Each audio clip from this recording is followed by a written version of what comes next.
in 2007. We were founded by two obstetricians and a midwife who saw the need for a kind of sustainable training resource for midwives and nurses working in low resource settings. So our focus is on maternal and child health content for training and education. So we started with one short animation about how to safely deliver a baby in a kind of low resource setting. We now have a film library of 34 films in English. They're also available in French, Swahili, Somali, and we're working on more local languages such as Luganda, Bemba, Chichewa. So all the films are on maternal and child health topics. So we have films available for community health workers on things such as nutrition and basic newborn care. We also have films for more skilled health workers, so emergency obstetrics, ultrasound, and cesarean section. All of the films are free to use. It's all open source. And the way that we work, we're not an implementing organization, rather we're just a content provider. But our films are used by 1,300 partners in over 80 countries around the world. So we're quite well kind of integrated into other people's learnings and trainings around the world, which is very exciting. So when I say partners, like that can be any organization such as AMREF or JPIGO or UNICEF. It can also be smaller NGOs that are working more locally on the ground, more grassroots organizations. We've also got an MOU with ministries of health in Zambia and Somaliland, and also connections with universities and nursing and midwifery associations. So lots of different types of partners that we have that are using our content for their training needs. So just to start, if I talk quickly about kind of the mobile stuff we're doing, we've got a few different projects ongoing at the moment. So I'm sure most of you know about the Empowering Frontline Health Workers platform, which Leslie Ann Long has been coordinating. So our content is available on there for people to view and use. Our content is also available on Alex Little's the Opium mobile app. And I believe that's it's been in testing stages for a while. I believe it's about to be rolled out much more in Ethiopia for training health extension workers. So our content is on both of those platforms, and I guess that's the great thing about having open source content, is that it can be integrated into platforms like these. Then other projects we've done on mobile. A couple of years ago, we did a project in Uganda, and we worked with the Orange Foundation. So what we did there was we created self-screening films. And then Orange Foundation provided mobile phones for health workers so that they could watch these films and learn how to do different types of screening. And also we produced one film that was education for the community on awareness and trying to encourage attendance for screenings as well. So that was this kind of specific mobile project we were with Orange. Something else we're working on at the moment, we've actually been commissioned by 1 million community health workers to create a film on Ebola. So this is a film specifically about contact tracing. It's interesting for us because it's a mobile first commission. So we're creating the film at the moment, and we're creating it with that platform, with that device in mind. So obviously it's a small screen, and we need to create something that can be watched and easily learned from. And that will be used with community health workers in Guinea. So 1 million community health workers have got a good working relationship with the government of Guinea there. And I think they're hoping to also use it in Sierra Leone and Liberia as well. So specifically on the education of contact tracing, like I said. So I will keep people updated about that film. It should be available in the next month or so. And working with Alex Little at Digital Campus, he's helping us to create our own app. And this is really just for us to kind of look at how our content can work on a mobile platform. So the app would be kind of access to our films, but also integrating knowledge change questionnaires and feedback forms. So we're looking to kind of test this with partners, and if anyone's interested, I can give more details. But we kind of just want to see how our content can work on different platforms, and if people learn better from mobile, and if they learn better if the films are in shorter chunks, and so on. I suppose with mobile specifically, there's lots of challenges, obviously. The types of phones that people have available, the kind of data limitations and connectivity. I know quite a few of our users have 2G connections. Obviously for video, that's not ideal. And obviously film is a rich source of media, so there's limitations in terms of file size, meaning that if a lot of our films are about 15 minutes long, which is fine for kind of DVD, USB. But for mobile, it's quite long to have someone's attention. So again, going back to the Ebola film creating, we're looking for that to be about 3 to 4 minutes. So that's kind of the optimum time that someone will be able to watch that and keep their attention. So we're looking at kind of testing that and just seeing how our content can work across mobile platforms. Other projects we've been doing where our films have been kind of used in other platforms, I suppose, JPIGO have got our film for management of PPH in their e-learning. And we've also been working with GE Healthcare, who have just released their new ultrasound device, which is a handheld portable ultrasound machine. What they've done with that is they've integrated our films into that so it can be used for patient education. So we have 4 films available on that device on nutrition and warning signs in pregnancy and so on. And so when women go for their scan, they actually get education at that point of content. So at that point of contact, sorry. So that's quite exciting for us. And there should be more details coming about that soon.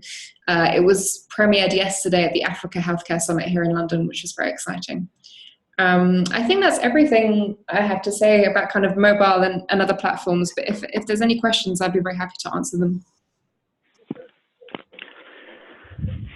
Okay, if anybody has a question, please let me know. I guess my question, Josie, and this sort of generally with respect to content development, there is so much need, if you like, all around the world in various different settings for various different type of health issues and whatever. Medical aid films, how does the priority setting take place? Well, I suppose because we were founded by 2 obstetricians and a midwife, the midwife had actually been working in a refugee camp and saw the amount of midwives that didn't know basic skills such as using clean scissors for cutting the umbilical cord and keeping the baby dry and that kind of thing. So that's where it really started from, and we've been really steered by the founding members in our topics. So although Ebola is not specifically maternal and child health, obviously we were really excited to do that opportunity because of working with 1 million community health workers and doing something for mobile. But going back to the maternal and child health topics, really what we've done with our films over the past 8 years is looking at the big killers of women and children. So we have films on postpartum hemorrhage, neonatal resuscitation, malaria, diarrhea, pneumonia. And there's still films to come. This year we're working with Fistula Foundation to produce a film that will be for training nurses on pre- and post-operative care for fistula surgery patients. We're also working with ICM to produce a film on normal birth. And we're just finishing a project actually with White Ribbon Alliance on respectful maternity care. So there's lots of topics still within that sphere. And in terms of resources to do the whole thing, from storyboarding to creation to everything, how does that is that a challenge to get the resources, or how? Yeah, I suppose we've built more of a model now, I suppose. So it's more of a kind of production line, I suppose, is the best way of saying it. Previously, the way that we worked is that we identified topics where, like I say, there was a need. So, for example, looking at emergency obstetrics and identifying topics within that and how to make a film. In the past, what we've done is we've had a panel of experts. So that can be people that are familiar with that subject area. So in the case of neonatal resuscitation, it was speaking to neonatologists and getting their advice on obviously what the film should include and how it should look, and really getting them to feed into all aspects of the storyboarding, the scripting, and the filming process. We're actually moving towards a slightly different model now, where we find that organizations are approaching us to create films specifically for their training needs. So, for example, with the Fistula Foundation, that's really exciting for us because they're coming with us with their training materials as a kind of almost like a textbook, and we're looking at how we can turn that into something that's a film. And again, with White Ribbon Alliance, their film on respectful maternity care is based on their charter. So we're using the materials they have already. We're using their case studies of women that have been treated disrespectfully, and we're turning that into a story. And so now that we have those kind of partnerships, those people obviously feed in at the very crucial stages. So again, the scripting, the storyboarding, and the animation or filming and the editing. And so my job is to coordinate all that, it can be challenging, but it is very exciting. And in terms of the resources, is sufficient?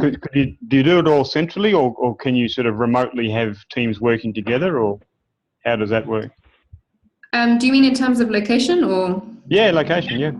Yeah, I mean, quite often with our productions, there'll be people based in different countries, and we find the best way of doing things is using either Google Docs, so we can share a script on Google Documents, and people can leave their comments, Yep. which is very helpful. And we find that that starts a discussion. So one person might make a comment about something and someone else will say, oh, actually, I agree. I didn't realize that before, but yeah, it should be like this. We also use a couple of different websites that are similar. So one of them is Proof HQ. So we can upload a film there and people can add comments to it when it's in its rough cut stages. So yeah, I mean, all our projects, we have people working from all over the world on them. Very good. Neil, you have a question? Yes, thanks. Hi, Josie. It's Neil here. Hi. Neil Packenbush, HIFA coordinator. Thanks for your really very clear presentation, and Thank you. I've long been impressed by the work of medical aid films. I was wondering, in terms of your challenges possibly with regards to finance, and the product and the actual production capacity of medical aid films. So thinking that you mentioned that you've got 34 films, and I'm just wondering how many films would make a kind of comprehensive video collection, if it could be seen like that. And sorry, I just missed the end of that. You said you've got 34 films. Yes, and so I'm thinking 34 films will basically address the information needs of a subset of conditions or audiences in a subset of languages.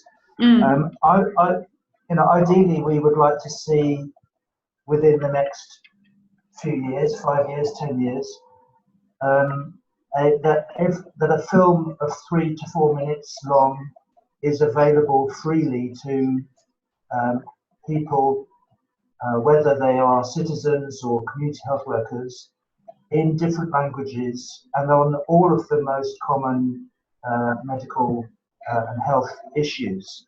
So the potential scope for videos is enormous. So 34 is just taking a subset there. So yes. What I'm interested in is could medical aid films expand, if it were given the resources, to massively increase its output? And also, as it does so, can you say anything about how you might coordinate with other people who produce health films, like, for example, the Global Health Media Project? Yeah, so I mean, just to start with, so the 34 films I mentioned, that's just an English thing. If you count up all the films in the various languages, it comes to about 170. So obviously the number is growing all the time. And because we do make the films open source, we also find that quite recently people have contacted us and we've helped them to facilitate the process of translating and dubbing the films into their local language. So at the moment we're working with people in Malawi and Uganda to put the film into Congo and Uganda. So I think that's quite a step forward, because previously we would do all the kind of translation and dubbing of the films in the UK. It's quite expensive for us to do. But it's exciting now that the resources are very popular and people are actually approaching us and saying, we can do it locally here. We just need your support with obviously getting hold of the scripts. So what we do is we give them the scripts and they can then translate them. We ask them to make sure that they're proofread or at least translated by someone with medical experience. And then we can help them set up local recording. So I think that's quite exciting, and I think that could progress in the future. And we're hoping, we're developing a new website at the moment, and we'd really like in the future to have some kind of option of having our scripts on there and getting people to translate them kind of in the way that Translators Without Borders works. And also another website called .sub, where people can subtitle films in their own language for other users. So there's lots of exciting opportunities to grow the access to the films, I suppose. In terms of working collaboratively with other organizations, absolutely, we're always looking for opportunities of doing this. And we're also speaking to a couple of organizations at the moment about the potential of actually training filmmakers on the ground. Because at the moment we use mainly kind of UK filmmakers, and we're trying to move more towards using local filmmakers. So we're speaking to a couple of organizations and saying, look, can we, train people on the ground in Sierra Leone, in Kenya, and in Zimbabwe? And that way, we're kind of, I suppose we're generating employment on the ground, but also it's kind of creating a network of filmmakers around the world and getting people involved in these projects. In terms of kind of topics outside of maternal and child health, we do get approached for things all the time, especially mental health topics is quite a popular request. So yeah, absolutely. There's so much space for video within health, within medicine. And we're always looking to kind of collaborate as much as possible and to avoid duplication. So whenever we speak to organizations, we want to know which videos they're making to make sure there's no crossover to avoid duplication, because production and animation can be expensive, so we wouldn't want to see any kind of wasted costs, I suppose. So we're all about being open. Okay, thank you, Jodie. Jeff, you had a question? Thanks, Dennis. Hi, Josie. I'm Jeff Royston. I'm advisor to the mHIFA working group. Hi, Jeff. It's nice to meet you. We have a sort of rough segmentation of user groups, if you like, or types of use. First would be for community health workers and such like for their own education. The second would be for community health workers when maybe they're sitting down with patients or groups of people, and they might share a video with them. And the other is direct exposure, if you like, to citizens themselves, where citizens without a health professional or healthcare worker around would be accessing a video and making use of it themselves. What's your views on how currently your set of videos spreads across those three types of application, and how it might shift in the future, particularly what more potential there is for direct use by citizens? Yeah, it's very interesting actually, because at the moment we say that we have two different audiences for our films. So we say that we have films for community health workers who are probably working in kind of small clinics or doing outreach work, or we have a set of films that are also available for skilled health workers that are probably working in clinics and hospitals. But we find quite often that the community health workers are using the films to show to communities themselves. We did a project in Zambia, and we're actually about to expand that project, where we integrated our films as part of existing community outreach programs. So for example, I think there were antenatal classes that were already taking place. But the problem was that the health workers that were running them, because there's so many languages in Zambia, the health workers didn't always speak the same language as the people that were attending. So that the community classes weren't very well attended, and there was a bit of a language barrier.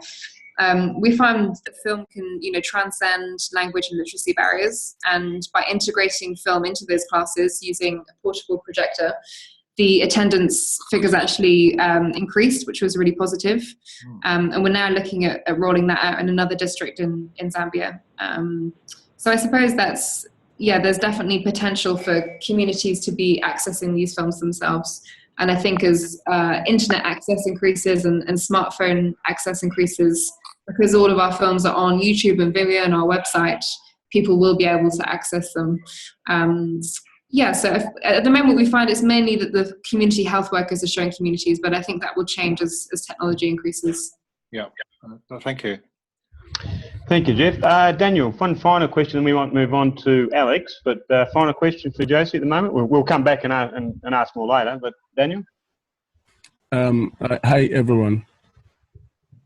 Hi. That's a great one. Actually, Geoffrey asked a bit of what I wanted to ask, which is how do you take into cognizance the rural people who possibly do not have that solid internet access, and those who do not be able to use the smartphones? I just returned from data collection in Nigeria.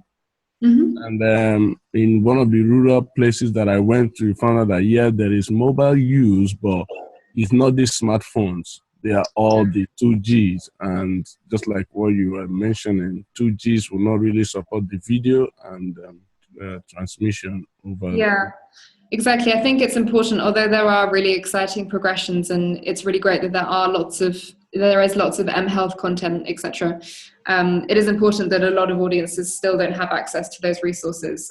So we still do a lot of distribution through DVD and USB. We find that a lot of the people we distribute to are Western doctors or Western health workers going out to do teaching, either with kind of VSO or with THET links. So we do get a lot of kind of distribution sales that way in the kind of physical format.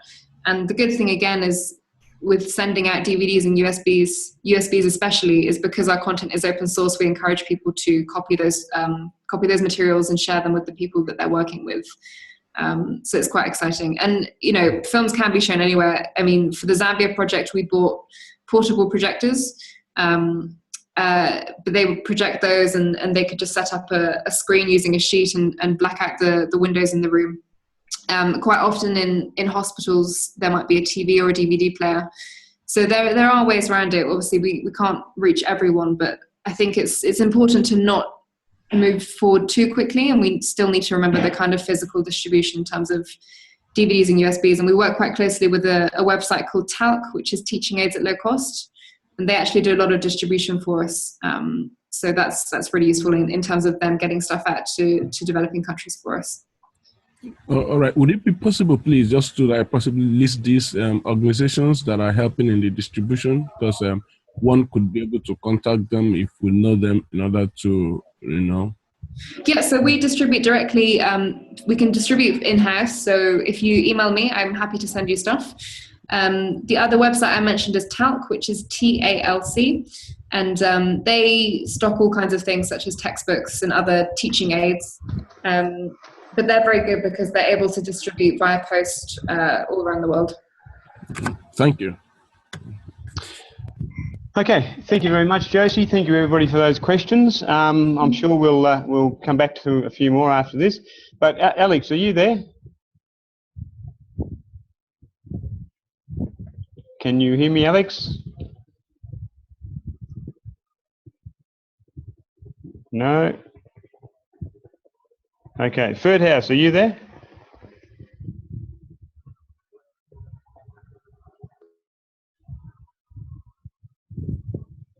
Third House, are you there?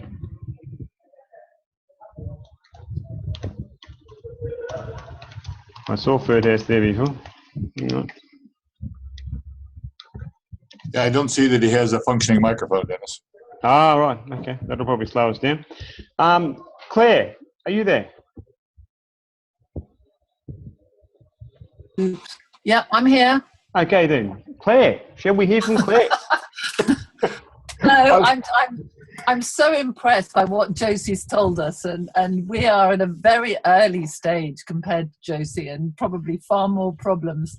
Having said that, well, my name's Claire Hanbury, and I've been developing health education content for what I'm beginning to call intermediaries, because I guess there used to be leaders and health workers who work with children, but they're the people between the content and the children. I've been doing that since 1989, and I come very much from a primary school teacher angle of things. So I've got a very simple mind and rather pedantic one as well. But you'll be pleased to know that I was a drama teacher. So hopefully the whole kind of theatre and drama and things like that also kind of comes into my work. Anyway, I've been working with, I started my career in international development with the Child to Child Trust based at the University of London's Institute of Education, and worked with them really from '89 for 7 years, and then from then was an advisor until around 2011. And quite recently, in the last kind of 5 years, I started to get anxious about trying to use digital and mobile methods to reach the intermediaries who in turn reach the children. Now, my special angle is in children's participation. So this, in a nutshell, is mobilizing children as the health activists within their families and communities. And I've had the great joy of seeing the way in which children can get their younger siblings immunized and washing their hands properly and tucking in the bed nets and doing all these simple things in a way that for some reason or another is more difficult to get the adults to do. So because I was anxious about the digital and mobile thing and I started really learning about it actually through people who do online businesses. I got lots of training in 2008.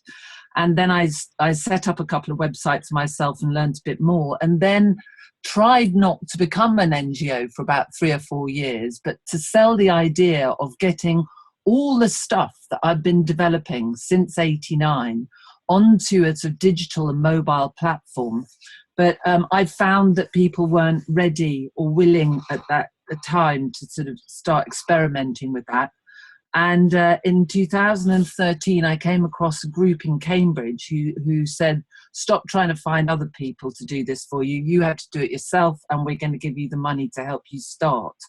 So I set up Children for Health, and we became a registered charity in 2013.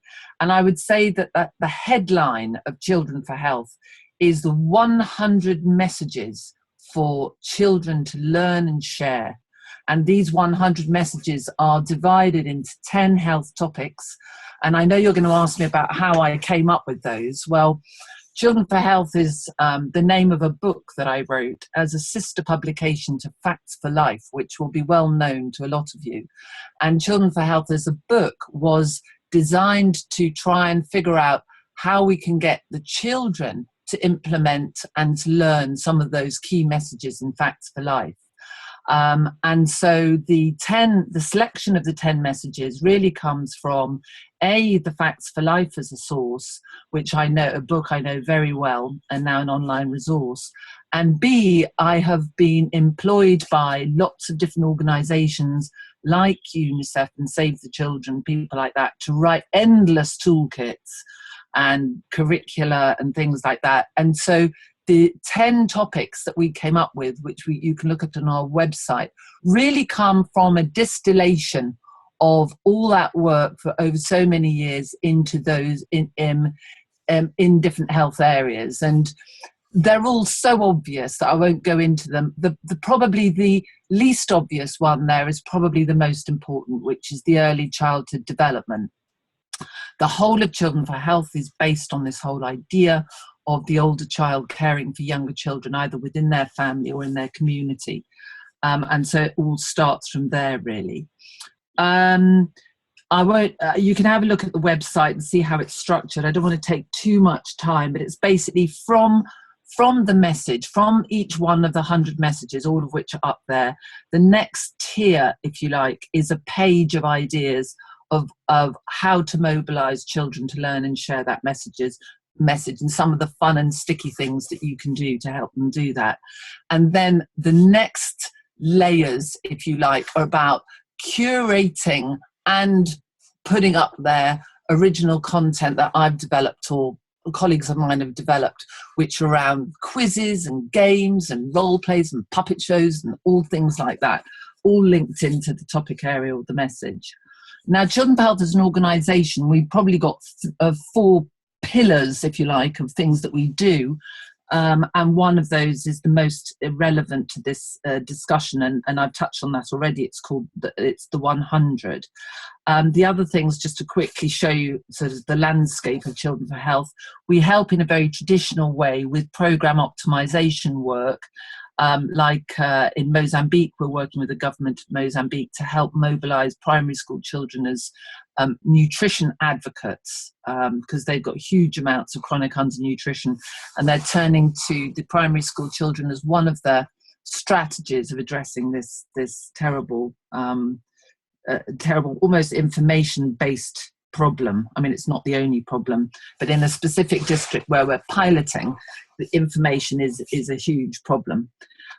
We're also doing some work, and this is only just starting, although this was part of why we set up to do some mobile work. And we've talked to Alex Little at Digital Campus to work with Digital Campus and to get our content that we've already developed in part on Ebola and issues around Ebola, like some of the child protection issues and life skills issues and things like that, to get some of that content onto a mobile platform that people can then test and see what they think of it and give us some feedback.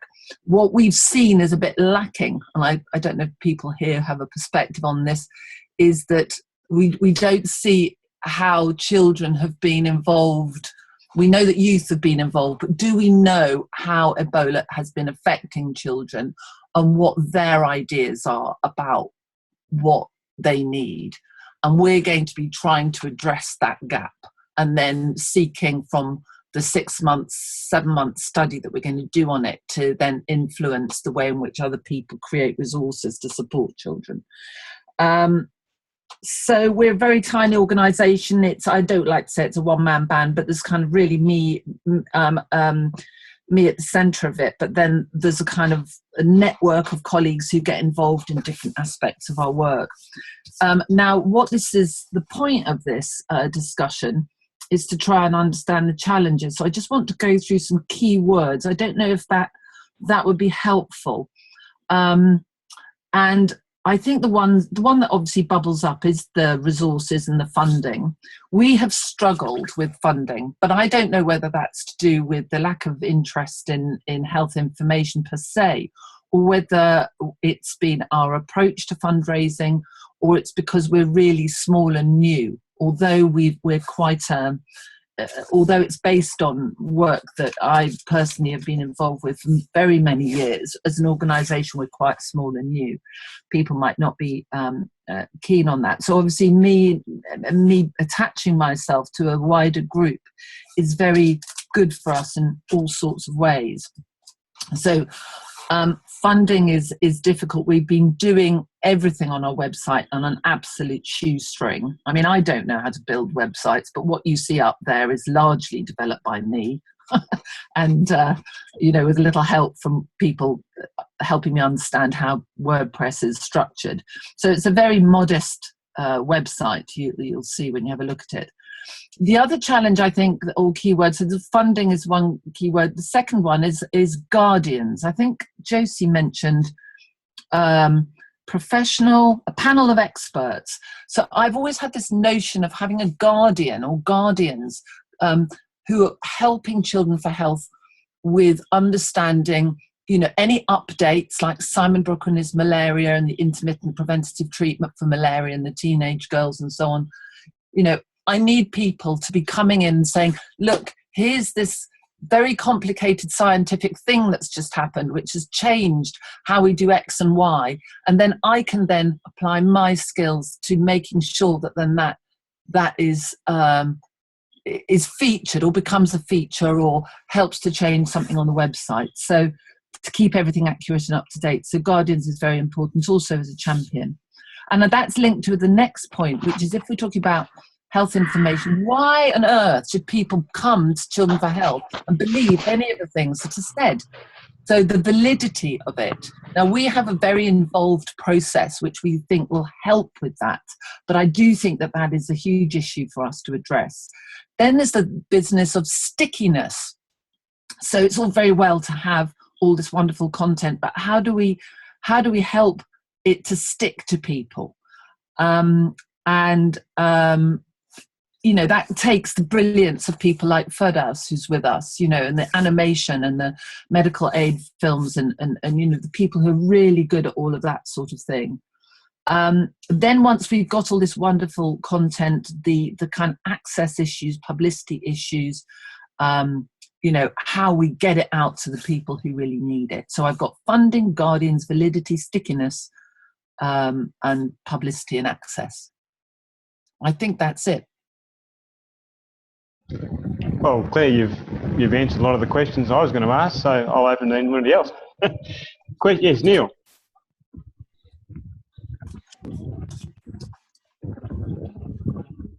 You there, Neil? Hello, yes, sorry, yes, hi. Neil again here. Hi there, Claire. Hi, Neil. Hi. That was again another great presentation, thank you. I've learned a lot about Children's Health that I hadn't heard about before, even though we've worked together on the for some time. I was struck by the potential for collaboration between Children's Health and other organisations, such as those that produce video content. Indeed, Medical Aid Helps is a possible collaborating organisation. The reason being that Neil, can you just get a bit closer to your mic? It's a bit fading in and out. okay, sorry. The reason being that Children for Health brings it's an innovative perspective and an important perspective.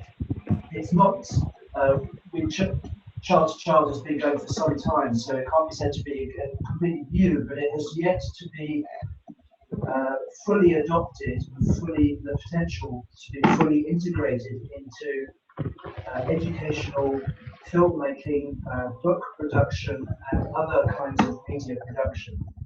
So I'm thinking that this focus on children as health agents is a really important one that perhaps other organisations could work with. Another point is that the work of Children for Health has a focus on these 100 messages, and by necessity, these messages are a kind of deconstruction of what would otherwise be a rather rich narrative. And I'm thinking that children might learn more through having the combination of messages and some kind of narrative, perhaps through video, through animation, whatever it might be. And again, that would be another reason to see collaboration between Children for Health and organisations like Medical Aid Films. So I'm just wondering whether you've had any thoughts yourselves along those lines, Claire. Yes, I'd be interested to hear more. Thank you, Neil, as ever, for sort of supportive comments. I think the messages are, it's amazing how, since I started this work with Children for Health, how compelling people have found the idea of the 100. But I know, and everybody here knows, that the whole message thing is very limited. But what it does do, and what we've found even in Mozambique, is it gives people the idea that there is a kind of a beginning, middle, and end to, some of the essential things that people need to know. And but the next step, as you rightly say, is that messages themselves aren't very sticky. So something like an animation which contains, several of those messages, which weaves a story around those messages, is definitely a way we are already going. For example, one of the things that I didn't mention in my introduction was a sort of a branch of the 100 is called Stories for Health. And what we're endeavouring to do, we've more or less got some money for 8 storybooks, and these on nutrition, and these storybooks will contain the Children for Health messages for children to learn and share at the back, but they have the narrative in their narrative as well. And each of those stories could be the basis for an animation. I'm sure most of us know the story of cholera, and that is a story about a boy who's, a young lad who kind of mobilizes his community around, about doing some simple things that prevents the spread of cholera. And so, yeah, I mean, I've talked to Deb about, let's have a story of malaria, a story of, let's have 10 animations on the Children for Health website. And this is very much the direction that we want to go.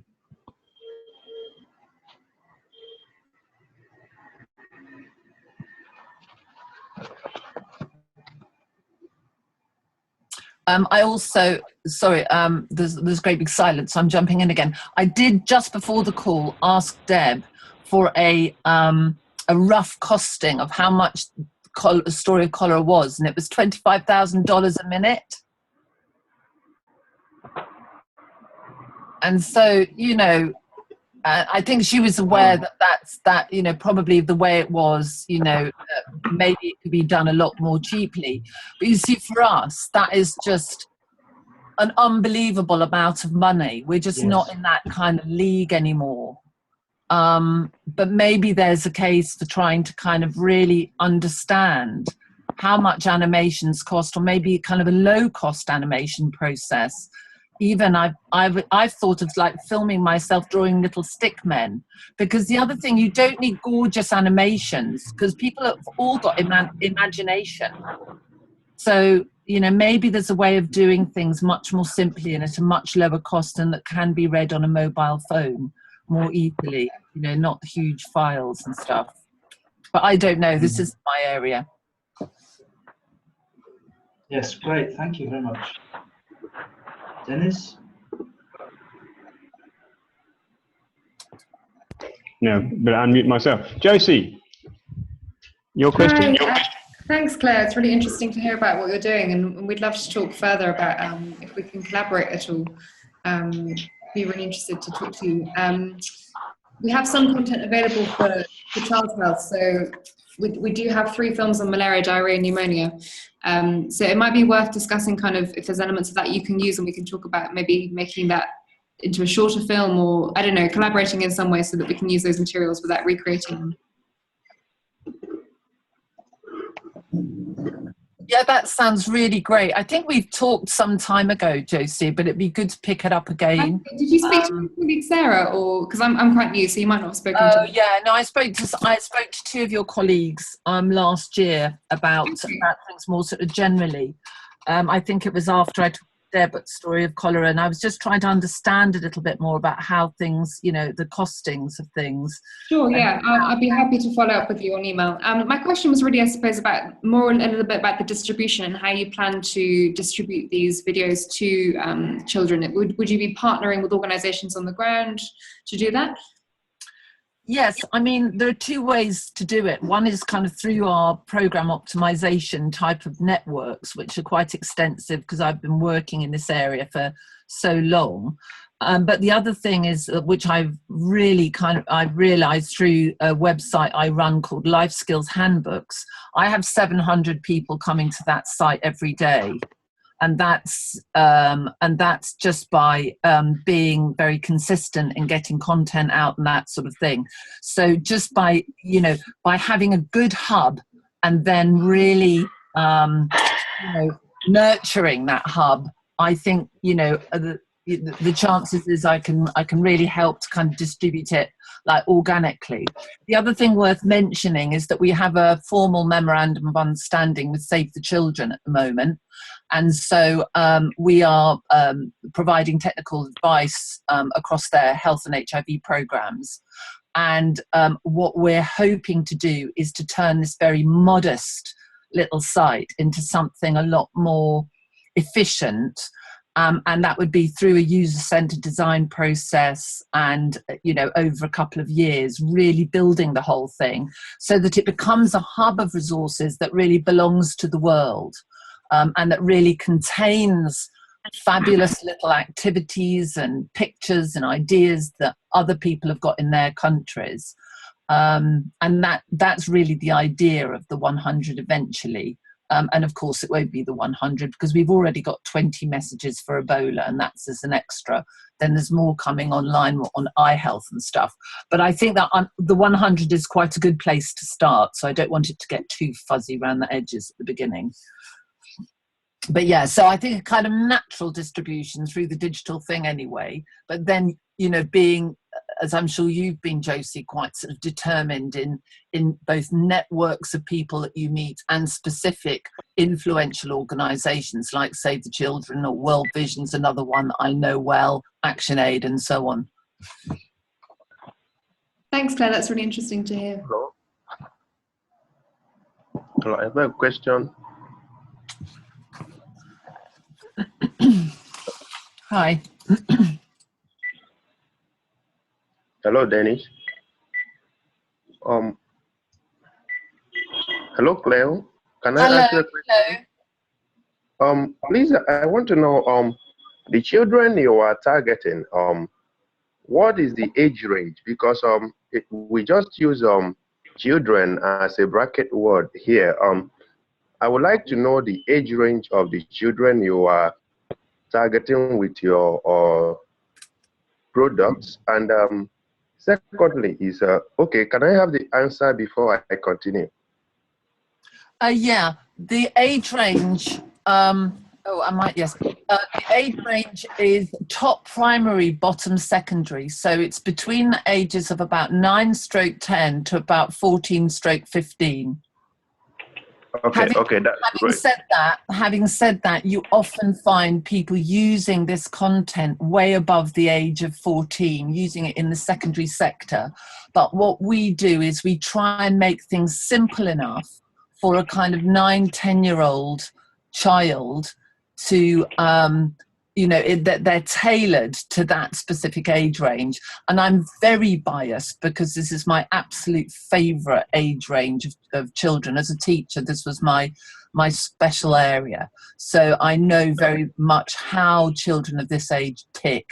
And I've been all over the world, working with programs who benefit this age range of children. And they're also very good at influencing their parents at this age and their communities. A little bit older and they're starting to get into other stuff. Okay, thank you for your answer. I was asking because I believe that I know that in Western countries there's a kind of faster development of children, the faster development of children, and in the learning categories as well, more than in Africa here.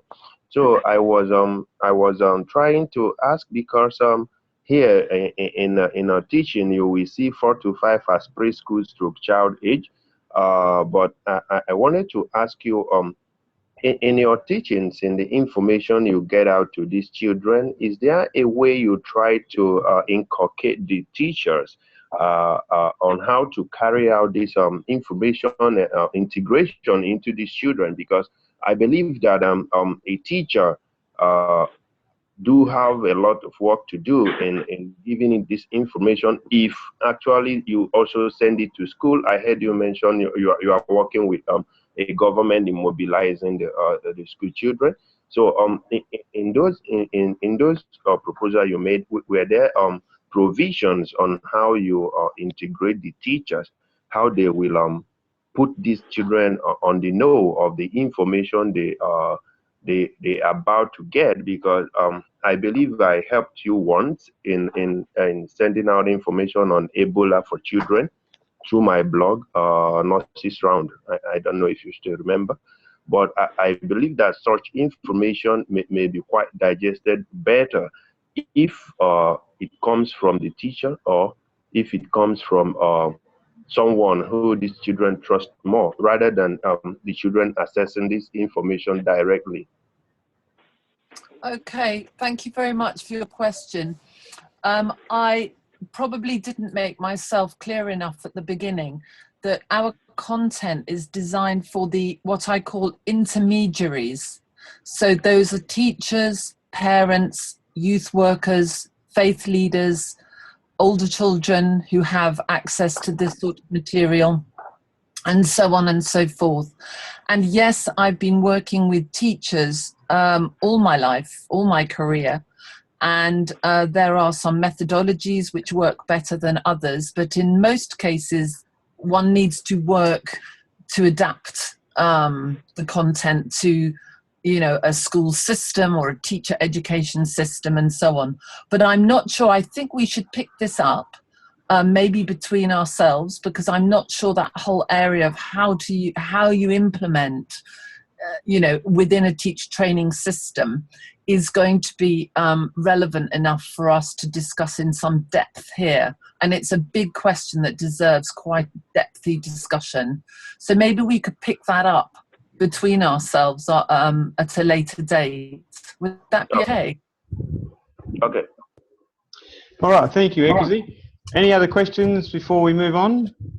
No, I'm okay with answer. You're good, thank you. Yep, anybody else for Claire? No, all good. Thank you so much, Claire. As I said, you gave a very comprehensive outline, including the the answers to some of the questions I was going to ask, so that was all good too. So thank you for that. Now, Third House, have we got Third House online and can talk?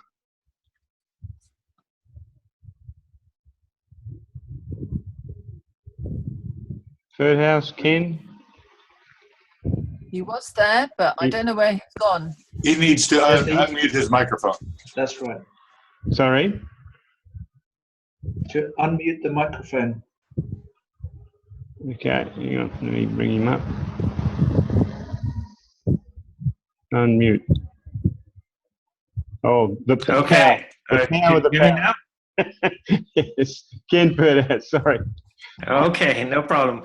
I was actually joined on telephone first before I came on my computer, because on telephone the system isn't working very well, and obviously there's no way to contact you if you're mute. So people, if there are any other people on our call on the telephone instead of their computer, you might think they're not here, but they're actually here, because you can't see them and they can't talk to you.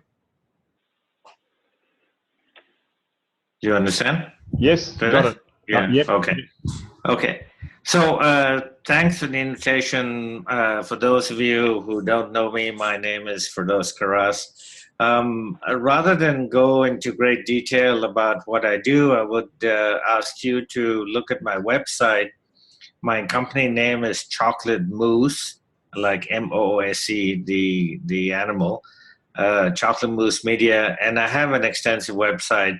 Essentially, I started creating animation and behavior change communications some 20 years ago, and I've now created almost 2,400 animated shorts. They've been versioned in total in over 100 languages, and to the best of my knowledge, have been seen by over 1 billion people in over 100 countries.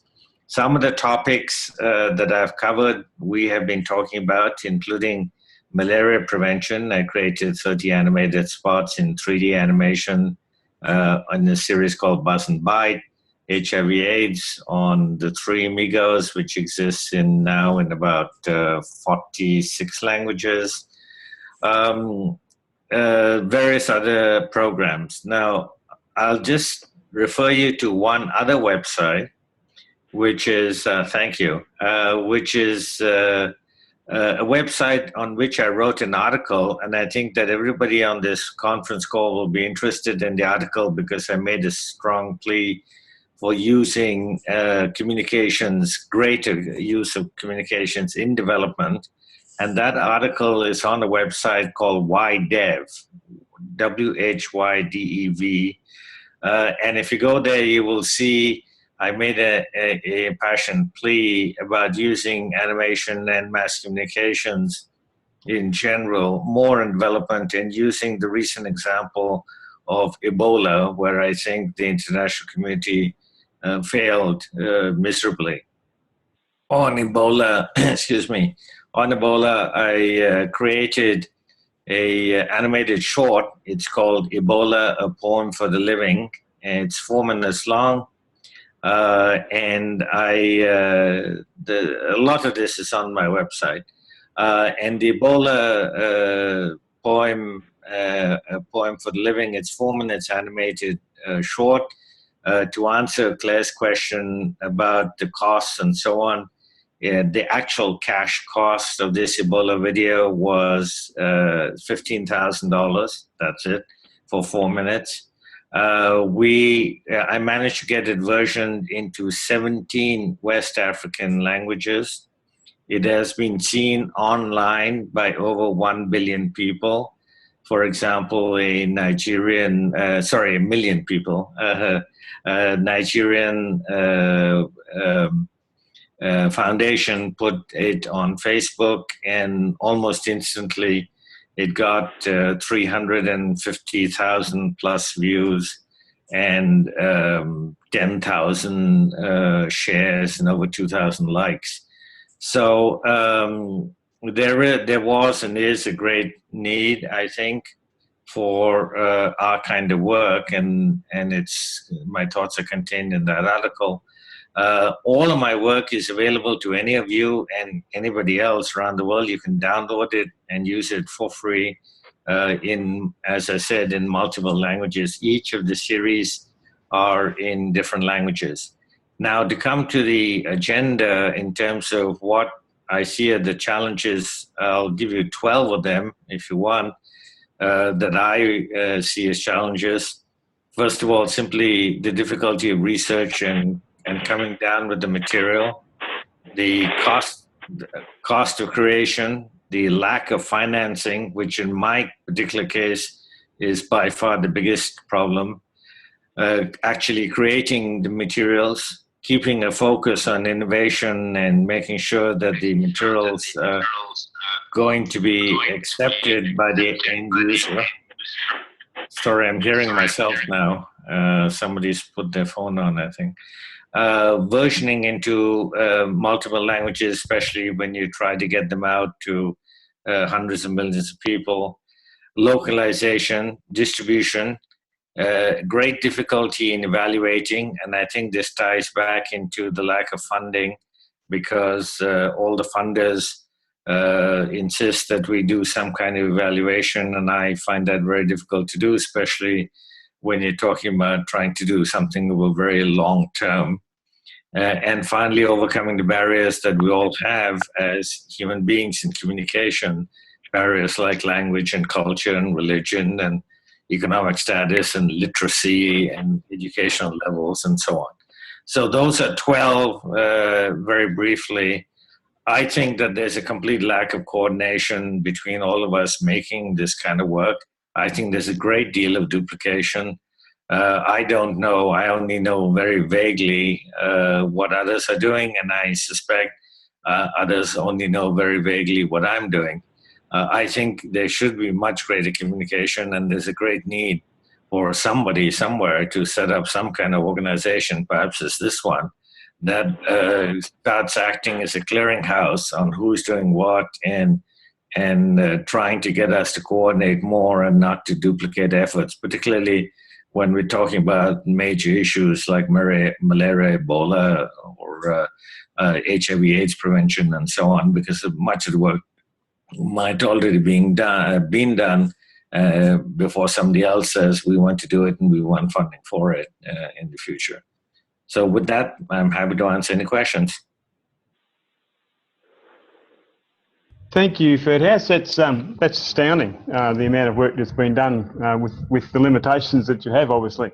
So I'm going to throw this open for anybody who has a question. Neil, yes, or a comment? Thank you. I've changed my headset, so hopefully you can hear me a bit better now. Yes, I was previously unaware of your work, Ferdas. It is, as Dennis says, amazing how much you have, how much work you've managed to do. I did have a quick look when you gave the website and to see the animation that you did on Ebola, because I remember seeing that several weeks ago when I found out about it elsewhere, and I think it's an excellent animation. So congratulations on some really good work. I was interested also in your comment at the end about the lack of coordination and needing more communication. And I wanted to, one comment is that a kind of what you might call a top-down type approach would be to try to pull together a directory and keep tabs on what different organizations are doing. I think that that is a very, because things are changing so rapidly, that kind of approach is itself resource intensive and difficult. And I would encourage people simply to well, first of all, to join up onto HIFA, because I don't know if you've sent an introduction, I don't actually know whether you're a HIFA member yet or not, and if you've sent an introduction message about your work to HIFA. But HIFA is a communication platform where people such as yourselves can join and simply ask on the email discussion forum what other organizations are doing similar kinds of work to ourselves, and how can we get in touch with each other.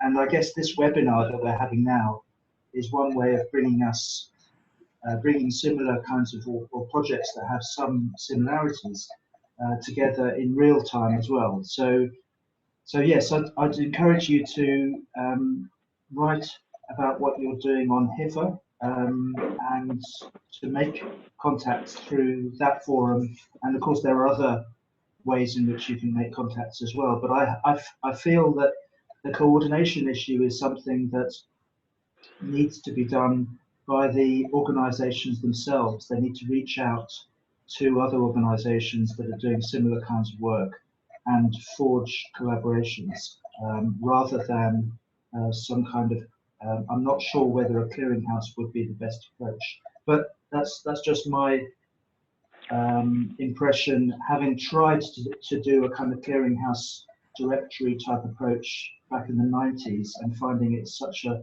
difficult thing to get on top of. So thanks again. Okay, well, thank you. Can you hear me? Can you hear me? Yes, fine. Oh, okay. Yeah. Well, thank you, first of all, for your kind comments, and thank you for the previous speakers for their kind comments as well on my work. I look, whether it should be a clearinghouse or a forum, online forum or whatever, I'm not sure. I'm simply appealing for greater coordination. Let me take this opportunity to tell you what I'm actually working on right now, and everybody on the call. So I'm working on 4 projects right now. I've finished the Ebola one. I'm now creating a large series on diabetes, not on what diabetes is or how to manage diabetes, but really on the rights of children with diabetes. So this will first be done in English and Arabic, and then like many of my work, it will then be versioned into various languages.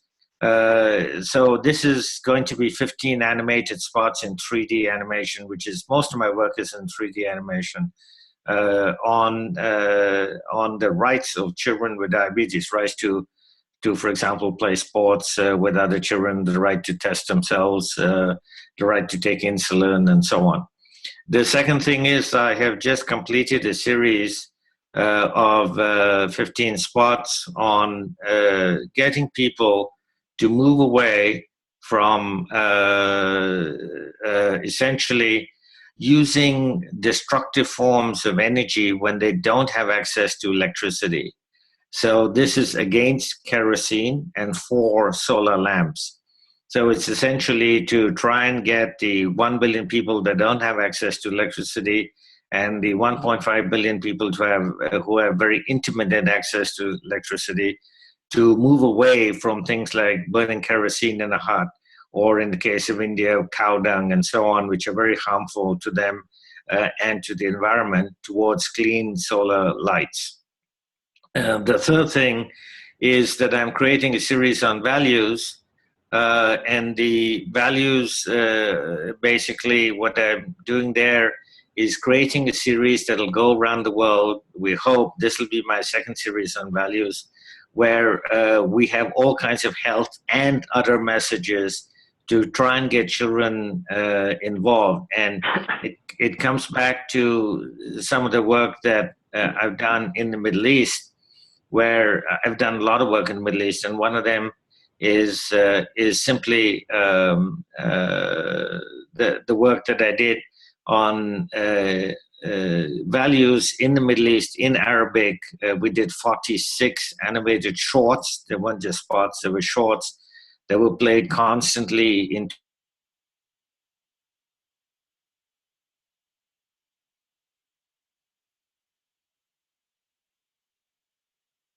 values like accepting others and against racism, and there were several on health-related issues, and we managed not to create a firestorm. So I'm now creating another global series on values, but this will be for younger children on issues like sharing and not bullying and so on, that we hope will go around the world. So that's what I'm kind of currently doing. I don't want to take up too much of your time. That's fine, Firdaus. My only question, and maybe I missed it before, but funding-wise, I mean, how is all this work funded, and someone's got to keep the food on the table at the same time. So how? Well, a lot of it, most of the funding comes from me. I use my for-profit work to subsidize my non-profit work. So in the case of the Ebola video, for example, we got $15,000 from the Methodist Church organization in the US, and that was it. All the rest of it, including all the production and all the versioning into the 17 languages that we have, were done on a volunteer basis with me coordinating. Secondly, sometimes I get some limited funding from international organizations or NGOs.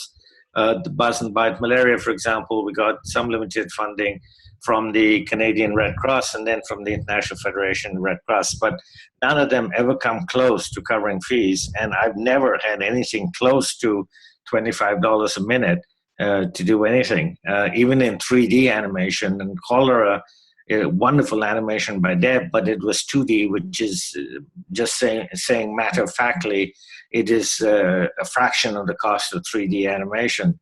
So when you see the Ebola video, that is fairly simple animation. But if you see Buzz and Bite, if you see the Solar campaign, if you see my campaign, excuse me, called No Excuses, which is on domestic violence, on rape, sexual violence, and things like that, there are 11 spots in the No Excuses campaign. These are all in 3D. And to put that into perspective, Disney creates 3D animation at approximately $1 million a minute. So it is much more expensive, and it's essentially me and all the people I can cajole around the world into donating services and getting them done. All my work is distributed free of charge and available to absolutely anybody to use, including everybody on this call. Okay, I'm going to come back to that question at the end, generally speaking, but for the moment, thank you, Firdaus. Is there any other questions before we move on to Alex? Jeff Rosenhill, I had a quick question on evaluation. Oh, sorry. Yes, Jeff. You mentioned that there was a issue about evaluation being difficult.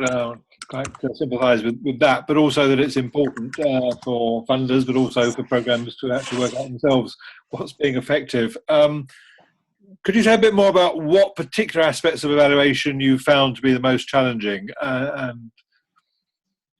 Well, I think just doing evaluations is almost impossible in a meaningful way in the time frames that many of the funders want, which is, in the same budget you're supposed to put in the cost of creation, the cost of distribution, and the cost of evaluation. But some of my work is very long term. When you're trying to create what I call a culture shift, when you're trying to inculcate children with values or with mores that you want them to do, and it could even be health related, I'm trying to get these played over a year or two.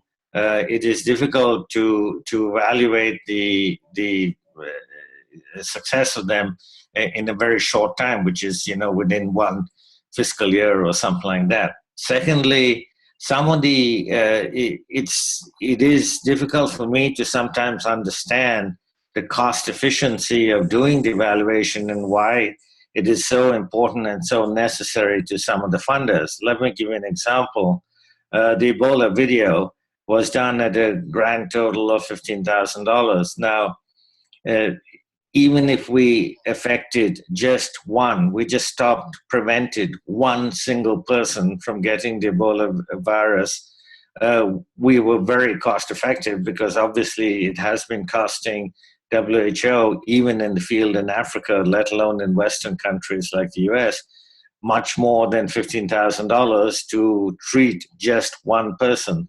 So it is extremely efficient. And I think that those of us in communications working in the development field have not made the case strongly enough that we should be able to do it. The third difficulty in doing evaluations is that it is essentially evaluating art.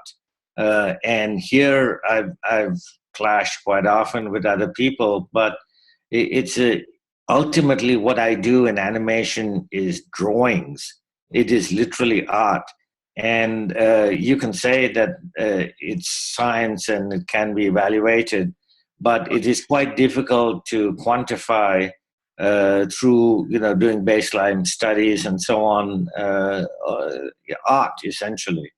The fourth point I would make on evaluations is that there are difficulties in evaluating some components and easier to evaluate some components. And then when you complex it with the number of languages that I use and the number of jurisdictions, the countries and so on that I go across, it is mind-bogglingly difficult to contemplate that.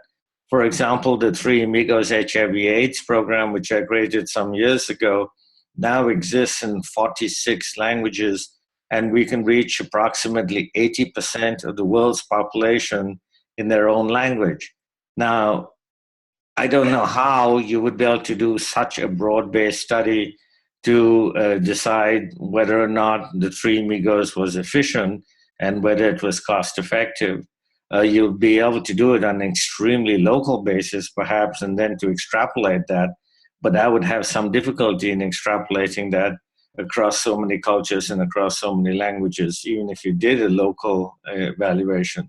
So there are many aspects of evaluations that I find problematic, and I think that part of the problem is that there are a large number of people in the business of creating these programs who are in development experts and not creative experts. Nobody in Hollywood would ever be able to tell you that their film is going to be a hit. They spend $100 million on movies sometimes and they're complete flops. And they do a lot of evaluations. So my own sense of it is that this is a creative process and it's very difficult to quantify what you're doing. No, that's a very illuminating response. Thanks for that. I mean, just a couple of great quick points on that. I think the most important point was the one that, for me at least, you made about proportionate. That sometimes it's pretty obvious that for the cost, very little had to be achieved for the cost involved, and that. A slightly more complicated point, and I don't think it quite answers your difficulty about measuring long-term things. So it measures it, it does in some cases. One of the things that sometimes evaluators insist on, or the funding bodies, whatever, insist on, is some sort of overall evaluation of, what did this do for the health of the population? And that's sometimes necessary, but often it's not necessary because it's often quite well known what the effect of some intervention on the health would be. And the only bit that's unknown in this case might be the effect of the particular communication program on that behavior. So you don't actually need to track down several years to look at the impact on health. Although I agree that if you're looking at impact on a cultural change, that's not going to be that quick a thing. But sometimes there's some shortcuts, and I think sometimes maybe people make a rod for their own backs in evaluating more than they need to answer the key missing question. Absolutely, I totally agree with you. There sometimes we can do evaluations. For example, I worked with UNICEF in Madagascar, putting Buzz and Bite into all 16 languages of Madagascar. It is, to the best of my knowledge, the only media ever created in all 16 languages of Madagascar.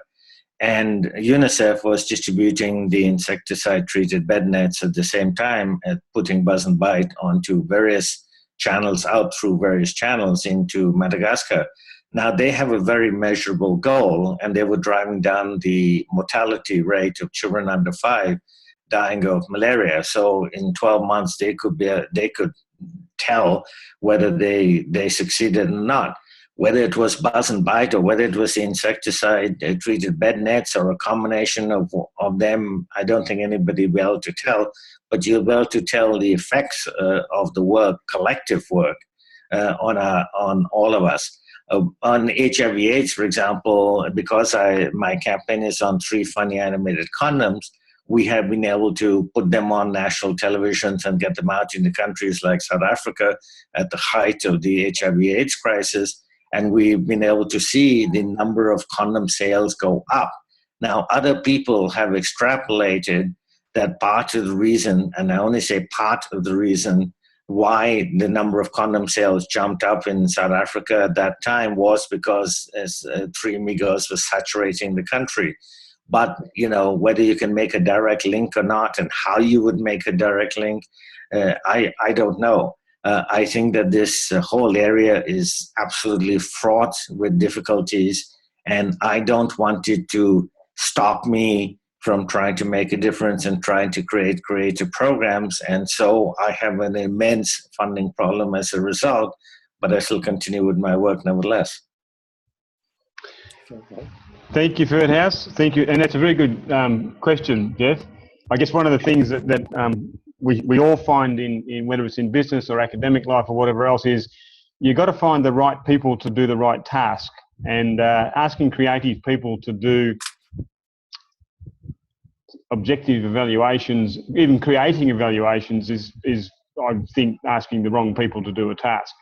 So I understand your situation, Ferdas, which is yes, there's a funding block because you can't get those done, but perhaps there's another way around that we can contemplate, because as I said, asking creative people to do non-creative stuff is a bit of a no-winner to start the whole conversation. Yep. Yeah, absolutely. Yeah, Josie, very quickly, because I need to keep moving along, but yes, evaluation, Josie.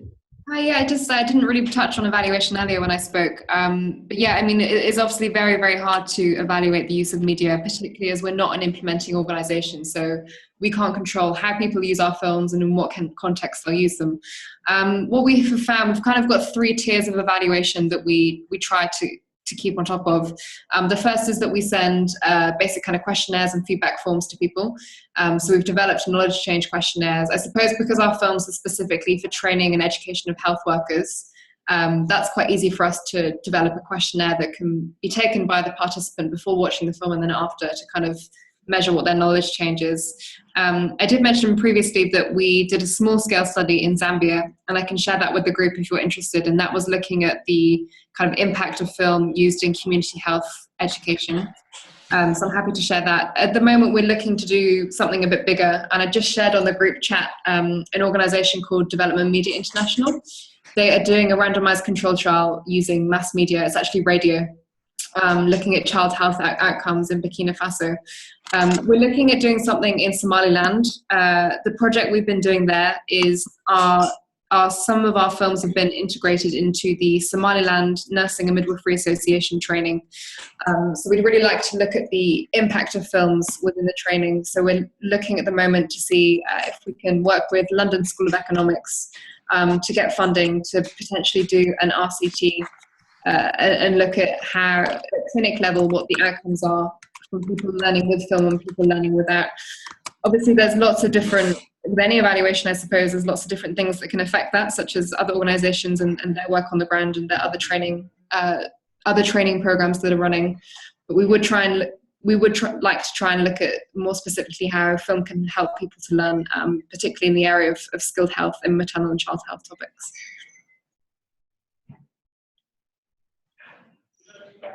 Okay, thank you, Josie. I guess my perspective on the evaluation before we move on very quickly would be, I don't think, my experience of development organisations, NGOs as well, is that they're not evaluation creators in a really objective way, because they do tend to have KPIs that are driven by the donor side, which quite often aren't really relevant on the ground. My preference would probably be to outsource to those companies who do that type of work in a commercial sense, and could be persuaded to do it on a sort of CSR basis. For example, I've just put up TNS Global, which is a market research company. They do market research for the largest corporations in the world. Therefore, they know how to structure these things. It could be something that the industry, the content industry, creatively works with those types of companies to build out and do the evals and leaving the creatives to create. But we can talk more about that later on. Okay, we move on now to Alex. You can now hear us, can't you? Can talk. Yeah, I can hear you. I hope you can hear me as well. I can hear you too. Yes, please, Alex. Oh, finally. Okay. I can still hear you. Can I? No, I Alex? can't. He needs Sorry. to unmute his microphone. Yeah. Okay. Yeah. Okay. So I could hear. I have been listening into everything. It's just earlier I couldn't actually say anything back. So glad to actually be here now. Yeah. I guess from kind of. I mean, I might just give a brief overview for those of you who don't know me or anything about Digital Campus. I mean, I'm a programmer and in educational technology. I worked for a long time with the Open University, and then I was working in a university in Ethiopia for 2 years, doing like IT and e-learning training. And for the last 4 or 5 years, we've been looking very much at training health workers. So our approach, although we've kind of been included here as being content developers, I would probably describe ourselves as slightly different in that we're content adapters.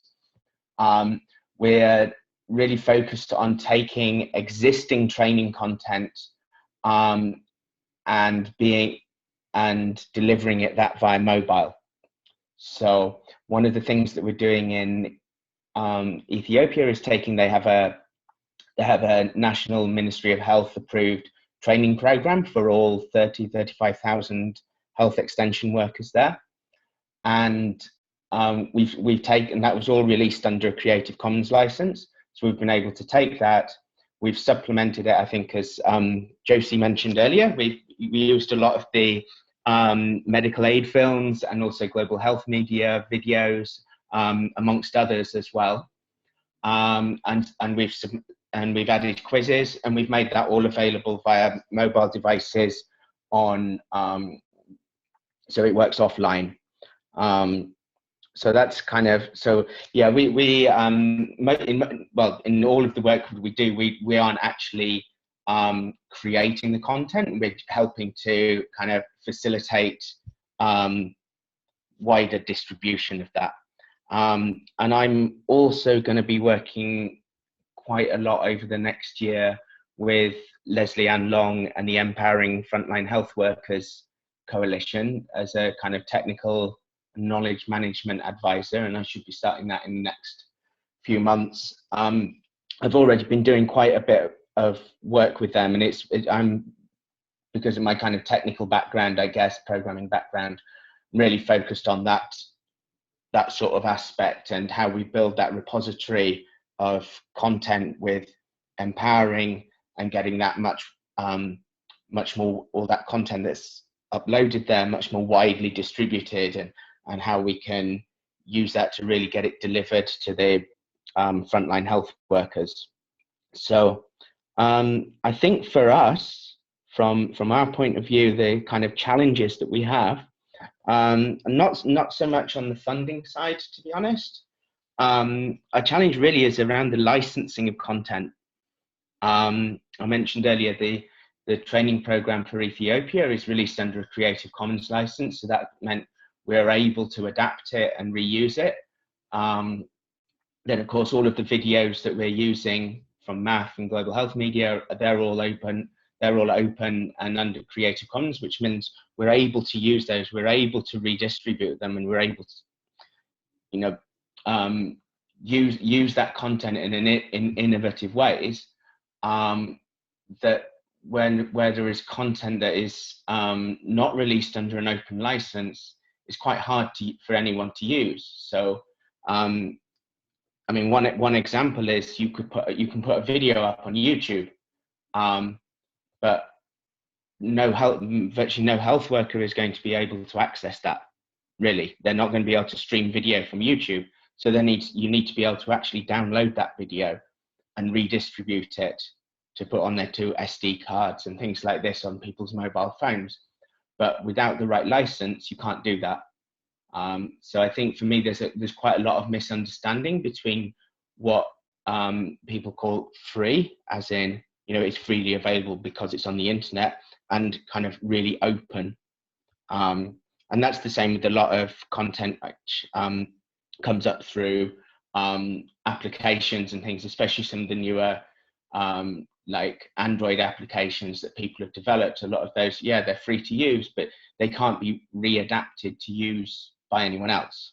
So they can't be translated, they can't be, they can't be made to fit into other training programs. And then I think the other issue that we've kind of come across as a kind of from this kind of content adaptation process rather than as developers is kind of the format of resources that are sometimes put out there. I guess quite a lot of the people a lot of people who've been talking today have very much focused on video, and that's actually relatively easy to adapt for different devices. I mean, it's quite straightforward to take a very high resolution video that you might be using in a presentation style, and then be able to create a version of that which would run on a fairly basic Nokia phone. It's quite straightforward to do that. But when you're talking about like other types of content, which might be like PDFs and things, it's very difficult to adapt those unless you have the original text to do that. So those are some of my, I guess those are the challenges that we face as content adapters rather than developers. So. All right. Well, thank you, Alex. Let me. Who's? Yes, Neil. Go ahead. Neil, you want? Thank you, Dennis. Thanks indeed. And thank you, Alex. I'm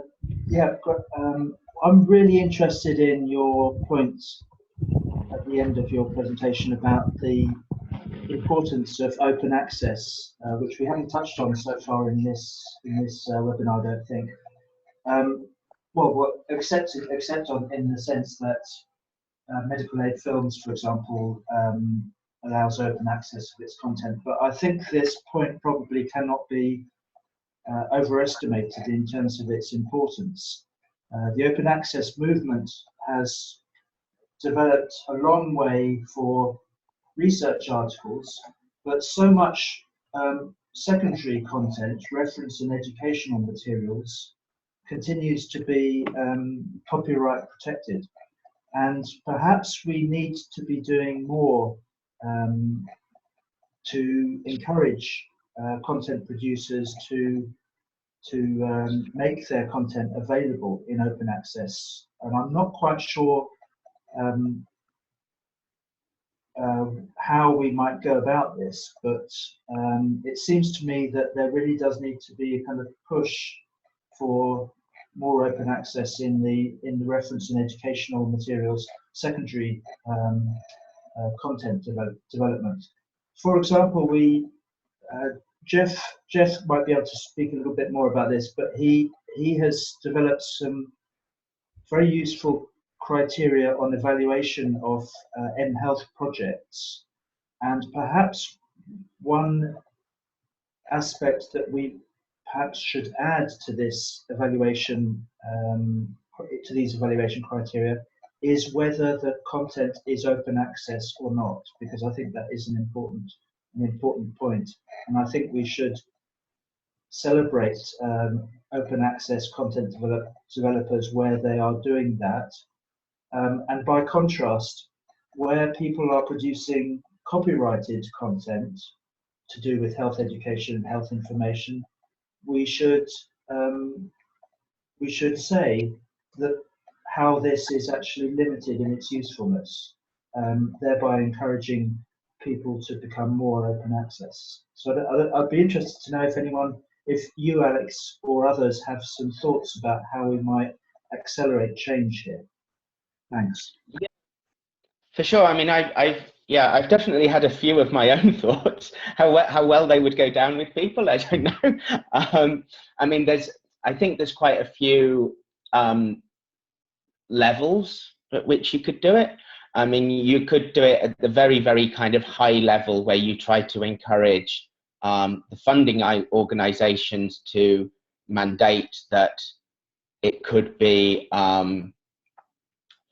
it's a requirement that if they produce training courses, videos and things that under their funding, that then must be under a Creative Commons license. That's one example in a similar way to what they've done with the open access, with what some organizations at least anyway have done with the kind of open access to the research papers. So it's a kind of natural extension on that.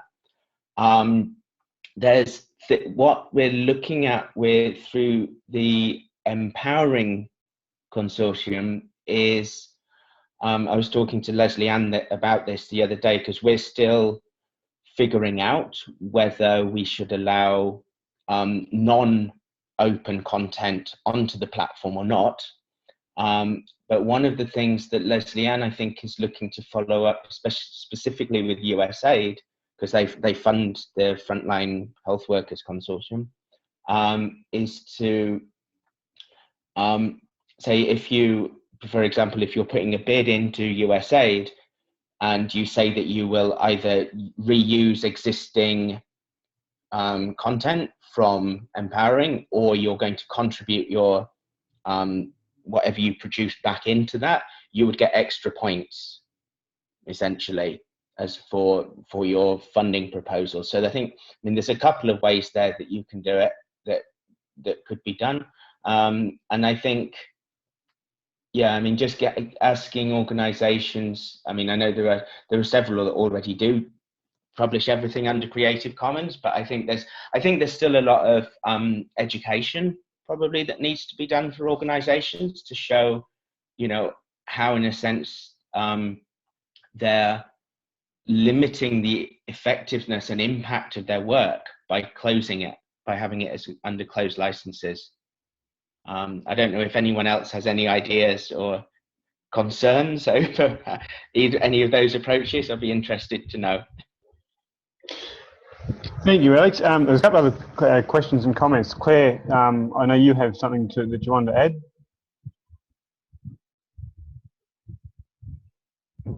You there, Claire? Sorry, I was muted.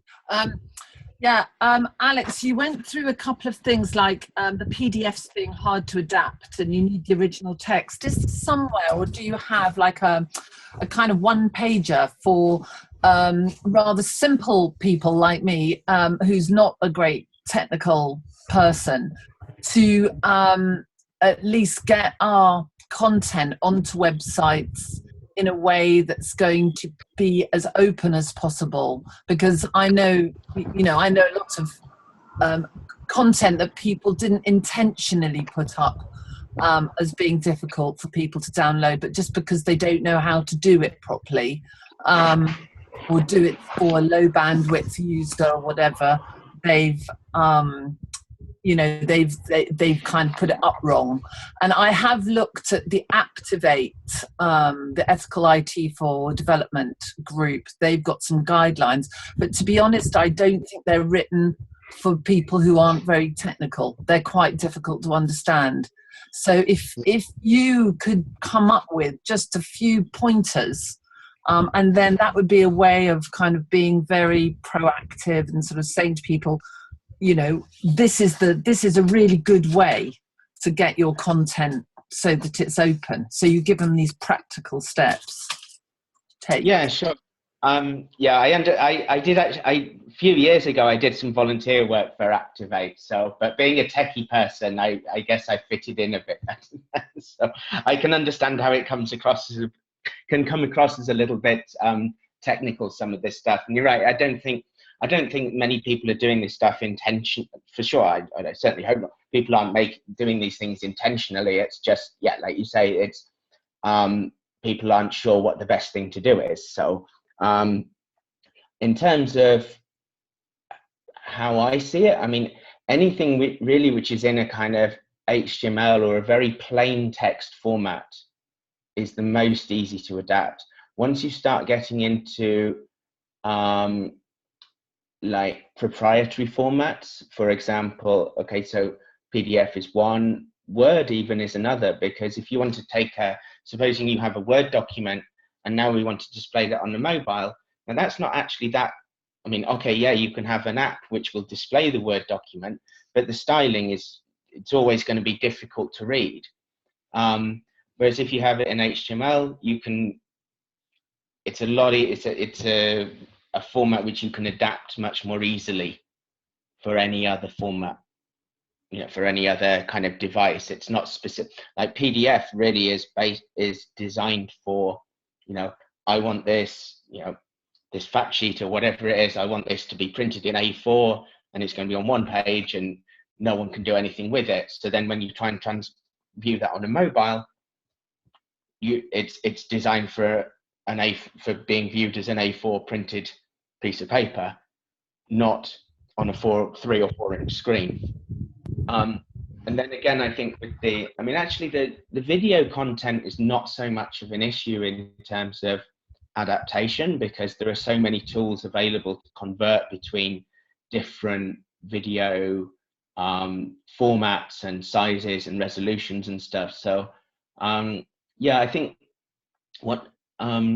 it's kind of not using proprietary tools to build the content. So another one that I saw the other day that I think I posted on the mHIFA list actually was about some resources that had been put up, and they're all Flash resources, and they were all designed for desktop, and there was no license, and there was and they had a restricted license, so no one could take that and that couldn't be readapted for the mobile, which is probably the most useful format that it should have been delivered in. And if you are going to use, if you for some reason you have no other choice but to use a proprietary sort of format such as Flash, then at least provide the raw files so that someone can open that and edit it themselves. I think a lot of it will depend on the actual content, of course. Yeah, there's a couple of others who want to comment, but I guess my question would be, the next one from you, Ferdas, in terms of responsiveness of organisations, if and quite reasonably, as Josie says on medical aid films, you don't want just anybody taking content and then doing whatever with it. There's got to be a degree of quality control. What is the responsiveness that you found from organisations who don't have open licenses, and when you've contacted or when you said we'd like to take your content and do this with it? It's been different. I guess in some ways we've started from the approach that we will only look for Creative Commons licensed stuff. So if it's not already licensed like that, we haven't gone down the route of really trying to follow it up. We've just said no, we won't use it. We didn't have maybe the time and resources. I think from when the people who we have approached for using them, I think where there hasn't been, because one other issue is that sometimes people just don't put a license on it at all. And so we've kind of contacted people and they said, yeah, you're free to use it, but still in some cases we have then used it, but it would also be better if they were just very explicit that this is what it is. I suspect that smaller organizations are probably more responsive to change in this sense than large organizations would be. Yeah, purely for the bureaucratic levels of approval, I imagine.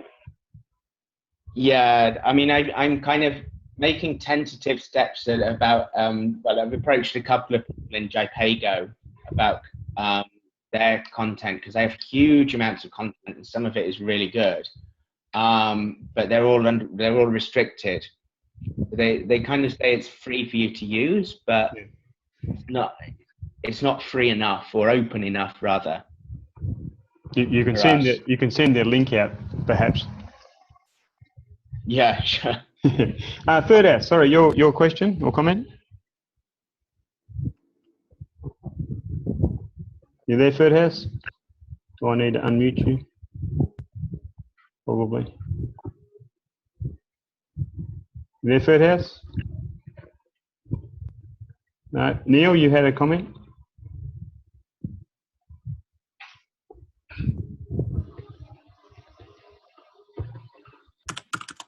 You there, Ferdas? Hi, I'm here. That was okay. me. Okay, no problem. Just give you a brief history of my own experience. First of all my work is available, as I mentioned, free for anybody to use in any way they want. And there have been many, many ways they've been used. Originally, I had the first big program I did was called the Three Amigos, which are three fun animated condoms. And originally, I had said there is no copyright on them. However, the first national broadcaster that played them, the South African Broadcasting Corporation, pointed out that under their rules, and excuse me, this is true of many broadcasters, they can't broadcast something that has no copyright attached to it. They need to know who the copyright owner is, because they need to have the copyright owner give them the rights to broadcast it. So copyright is separate to the licensing. You still own copyright, but you're giving them a license. Yeah, exactly. But you need to establish a copyright. So this also comes to Creative Commons, because Creative Commons is now then started to have this similar problem, because the Ebola video, for example, that I created recently was created under Creative Commons. And then people started saying, well, okay, we can do absolutely anything we want to do with it. So what I have discovered is that what we are trying to do is get it out and saying, okay, there is a copyright. And so you can't, for example, make T-shirts with three funny animated condoms on them and start making money off our free work, which has happened.